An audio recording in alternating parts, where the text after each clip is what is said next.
Welcome to World Talk Brief. Right now, a massive U.S. military force, one of the most powerful naval strike groups on the planet, really, is gathering near Iran. And while you might hear about diplomats meeting, the hardware moving into the region, well, that's sending a totally different signal. Now, look, we've seen military buildups in this region before, right? It's not exactly new. So the big question is, what makes this time different? We're going to break down not just what's there, but what it's really for. Okay, first things first, let's look at what we can actually see on the ground, or, well, on the water. We're going to go piece by piece so you can get a real sense of the scale we're talking about here.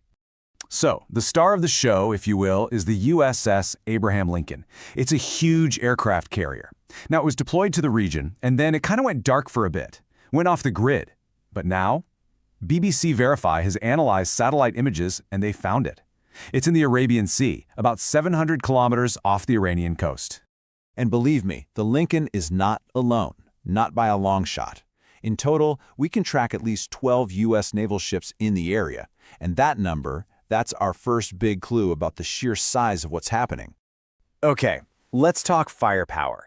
On that one carrier alone, the USS Abraham Lincoln, you've got 90 aircraft. We're talking some of the most advanced stealth fighters on the planet, like the F-35s. It basically turns that ship into a floating air base with just incredible striking power. And you know, running a floating fortress like that, it takes a ton of people. The Lincoln by itself has a crew of over 5,600 people. I mean, that's literally a small city at sea, and everyone there is focused on a single military mission. So, let's break down those 12 ships a little more. The Lincoln's group has 3 of these Arleigh Burke-class destroyers. They're multi-purpose warships, great for air defense and missile strikes. Then, inside the Persian Gulf, you've got 2 more destroyers and 3 special ships called littoral combat ships, which are designed for those shallower coastal waters. But the net is cast even wider. There are 2 destroyers in the Med and another one in the Red Sea. It's a huge web of naval power. And it's not stopping there. The force is still getting bigger. We're hearing reports that the world's largest and most advanced warship, the USS Gerald R Ford, is on its way too. The message couldn't be clearer. This thing is growing. You know, this whole buildup isn't just happening at sea. The U.S. is beefing up its air power on land too. They're stationing F-15 fighter jets in Jordan, and what's really interesting, they're also sending EA-18 Growlers. Now, these are specialists. Their whole job is electronic warfare, like jamming enemy radar. That's a whole other layer of pressure being applied. Well, when you see a military buildup of this size, you can bet it's not going to go unanswered. So now, let's look at Iran's reaction. And it's a move that really raises the stakes for, well, everyone. So how did Iran respond to this American show of force? By launching one of their own. They started up some major military drills, and they were very, very strategic about where they chose to do it. They wanted to send a message. And that location is absolutely critical. We're talking about the Strait of Hormuz.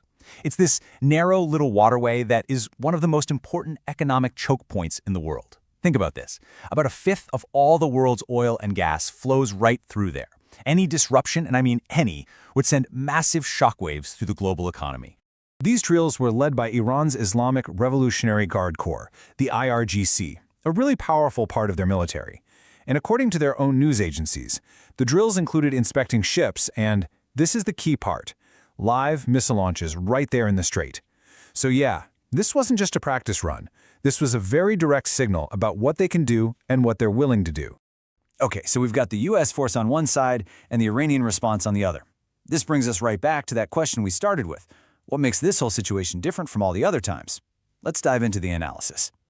If you look at how this compares to other recent U.S. deployments, a really interesting pattern emerges. You know, you had the operation near Venezuela, or last year's midnight hammer strikes against Iran. Those were all about quick, targeted actions. This is different.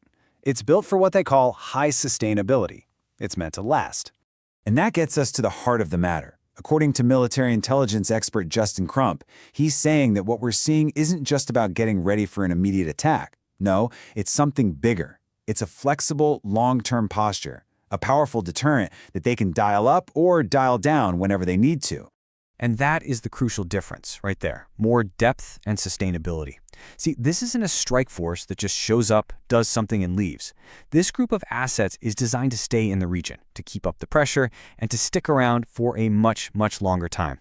So what does that actually mean in practice?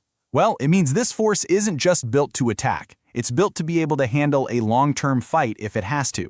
It's designed to counter pretty much any response Iran could come up with, protect U.S. allies and assets, and basically make any attempt by Tehran to fight back completely ineffective. And just to give you a sense of the power we're talking about, when you combine the carrier groups with the 8 regional air bases, this force has a staggering capability. It could run about 800 combat flights, or sorties, every single day. That is just a mind-blowing amount of sustained air power. So, what's the bottom line? This probably isn't the countdown to an immediate war. What it looks like is that the U.S. has put together a really powerful, sustainable military force that's all about long-term deterrence. So the question really isn't just what the U.S. is doing anymore. The real question now is, how is Tehran going to respond to this new, constant kind of pressure? Subscribe to World Talk Brief for more clear, thoughtful explanations. World Talk Brief. News explained without the noise.